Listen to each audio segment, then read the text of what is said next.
দেশের প্রধানমন্ত্রী তারেক রহমানের নির্দেশ, বাংলাদেশে কোনো চাঁদা থাকবে না, কোনো পরিবহনে চাঁদাবাজি চলবে না। কোনো পরিবহনে চাঁদাবাজি করলে তার হাত পা ভেঙে আইনে সোপর্দ করতে হবে। এটা কি আপনারা রাজি? আপনারা কি চাঁদা দিবেন? কোনোভাবে চাঁদা দিবেন না। গাবতলী টার্মিনালে চাঁদাবাজির বিরুদ্ধে পরিবহন শ্রমিকদের বিক্ষোভ মিছিল।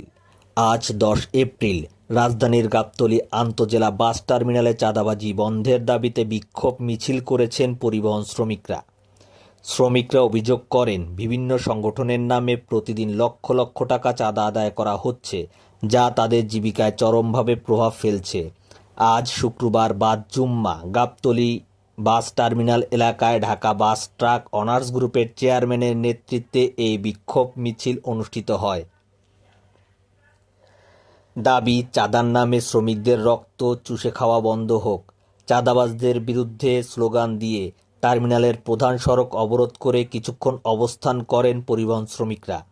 দারুস সালাম থানা শ্রমিক দলের আহ্বায়ক গোলাম রসুল পারভেজ বলেন, গাবতলী টার্মিনালে প্রতিদিন লক্ষ লক্ষ টাকা চাঁদা তোলা হয় বিভিন্ন নামে।